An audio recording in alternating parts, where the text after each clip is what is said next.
Ladies and gentlemen, welcome back to the Driveway Engineer. I'm JR. This is my 1988 4runner. This is my 1979 C10. We're here to talk about this today, though, and its future.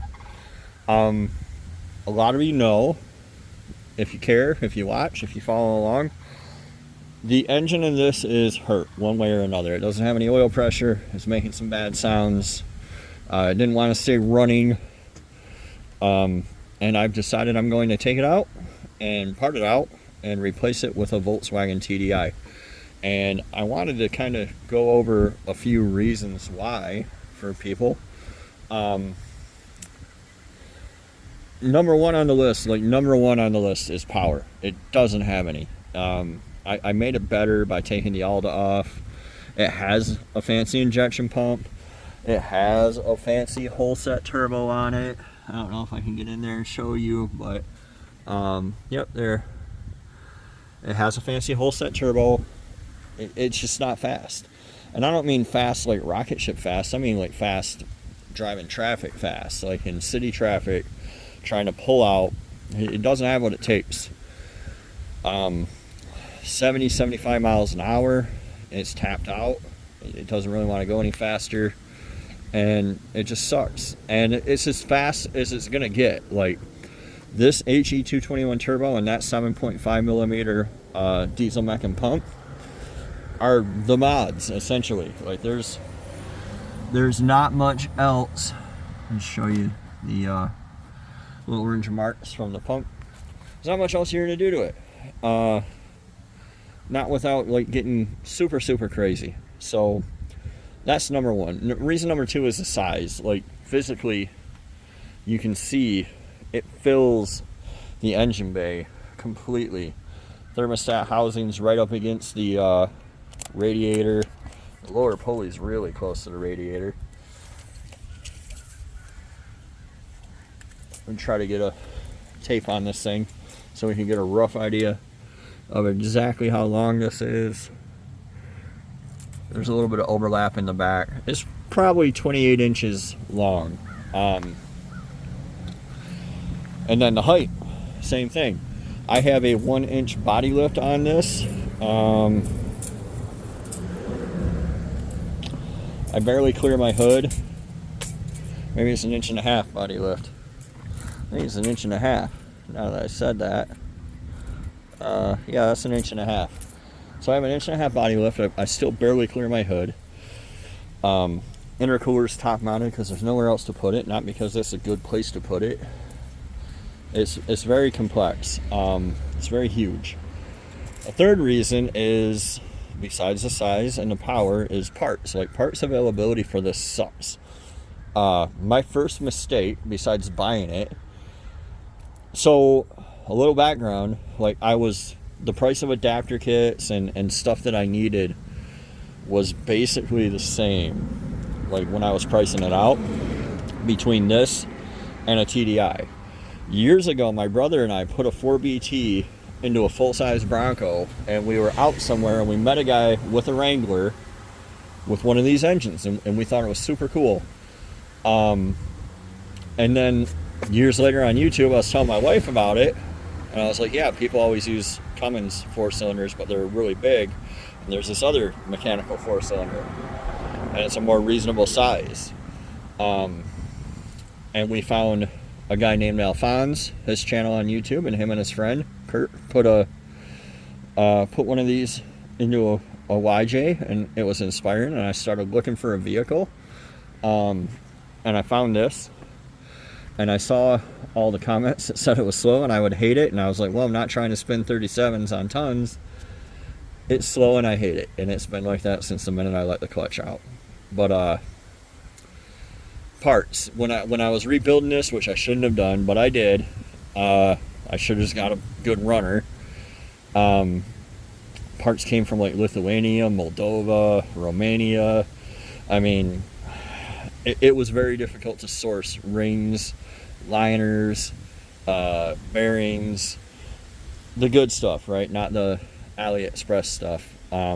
So yeah, like if you don't already have a good runner, I wouldn't do this.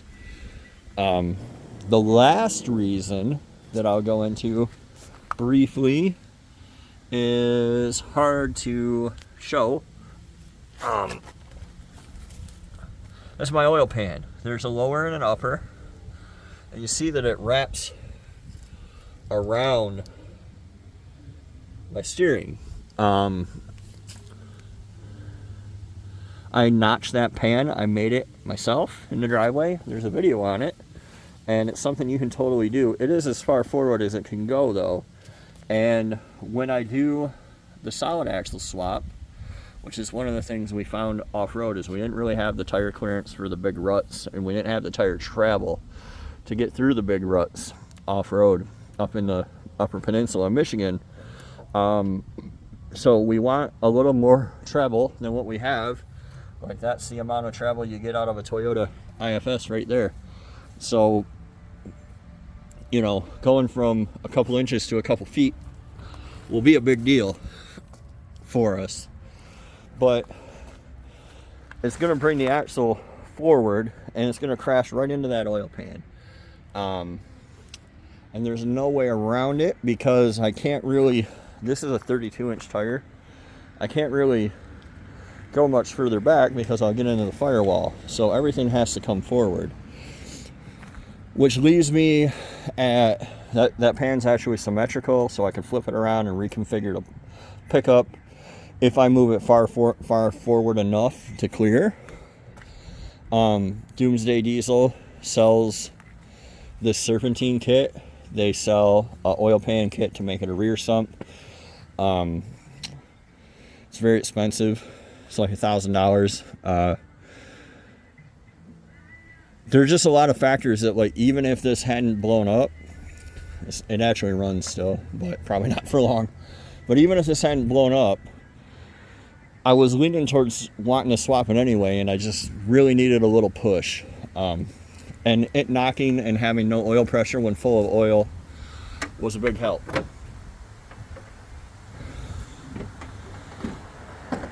I'll throw the hood pins, another factor of it being huge, because the latch is all up in the front cover. So what I'm going with is this Volkswagen TDI. And you can probably already see how much smaller it is without me really doing anything. But look at that. I mean, it's about literally 2 feet long from its furthest point out to its furthest point back. It's about literally 2 feet high from its furthest point down to its furthest point up.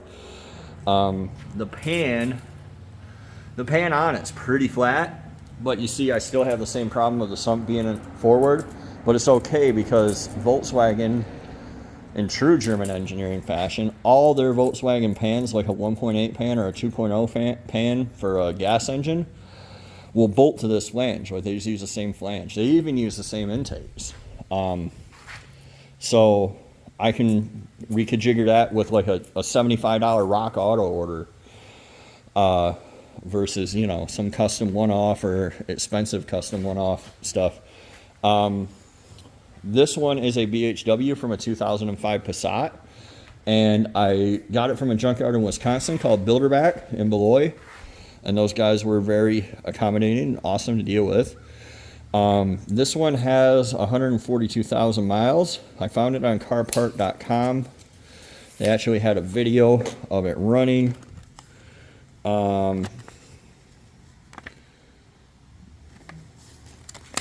I thought there might be some more information here. I actually haven't looked at this. But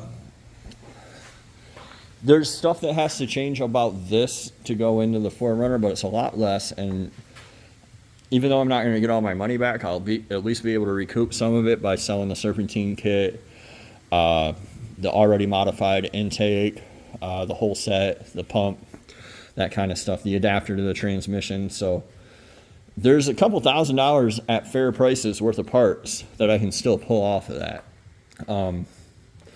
And to be honest, like I tell everybody in the world, the easiest thing to do, the easiest, cheapest, fastest thing to do is go get another OM617 and put it in there and deal with the pan when I put these axles in. But I'm not going to do it. Like, I'm not going to throw good money after bad. But, yeah. I'm not as familiar with these as I am with other engines. I wasn't familiar with those either, though, but I learned. So I can learn this. This one's dirty. One thing that stood out that I didn't realize at the time, that stands out right now as I'm looking at it, that's that the intake on this is backwards. This is the firewall side, and it's pointed back. So, also it's got an EGR on it to get rid of. It does have what I think is a cool vacuum actuated variable vane nozzle. I'm not sure which. But it has a variable turbo, so it'll build boost lower. That thing doesn't build boost until 1800 RPM, even with the Alta off of it. So pluses to this thing are that it's modern, right? Like, parts are available at any Advanced, O'Reilly's, AutoZone. It already has a serpentine setup on it. It's got a little power steering pump down there. I thought it had an alternator on it. Huh. They robbed me of my alternator. But yeah, it's got a little power steering pump on it. I can get rid of the AC. I don't have AC, don't want it. The downsides to this are that the cams wear out, potentially. Not necessarily, so I'll check it and go from there. And the timing belt, you have to do a timing belt. You don't have to do it every 100K, but people do when they do what they should. For me, 100,000 miles is probably like the rest of my life. 43 years old. My part-time, that thing has 12,000 miles on it in 3 years. So, yeah, I don't know all the nomenclature, and the PD150, I think that's like a European Audi or something. That intake faces forward. Some other ones face forward. There's some injectors you can do. I don't think I'm going to do that. This makes 136 horsepower and 240 something foot-pounds of torque. Right now, the way it sits, that's what it's rated at from the factory. That made 125 and like 225. And it made 113 at the tires and 215 foot-pounds. I don't know. I don't remember. At the tires, the way it is in the Toyota. I'd expect this with a tune to make real similar numbers and nothing else. Maybe even a little more. But I don't really care.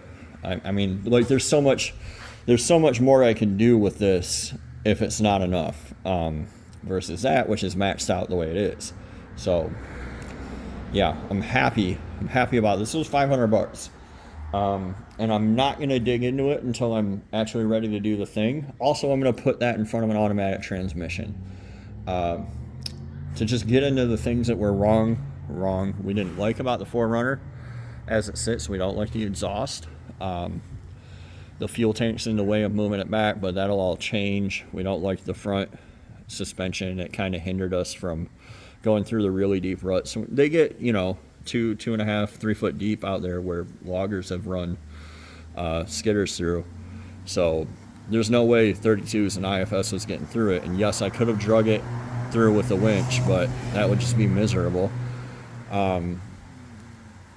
The manual sucks on hills and stuff off-road. It would be much easier to drive with an automatic and a converter. Converters are like another low range too, so before they lock up, it would be easier to just go slow off-road with an automatic. So actually I'm going to put the 340 A340 Toyota automatic that was in it when I got it back into it. These solid axles are going in. Probably just going to do simple leaves up front.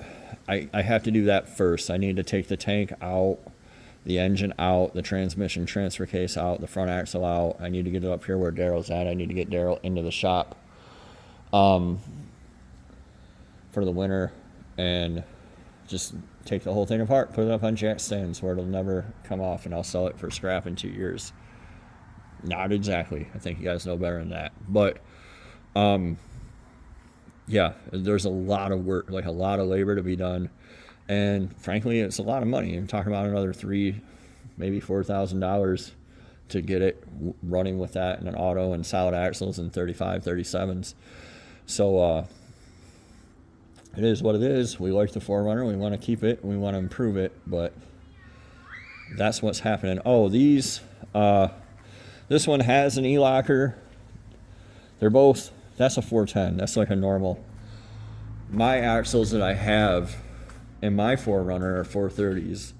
And both the e-lockers I found are 430s. So here's one. I made the mistake of taking that out of the housing, out of the 4Runner housing. I should have left it in. But I was fortunate enough to find another one. So I don't have to modify that. I just have to cut the brackets off.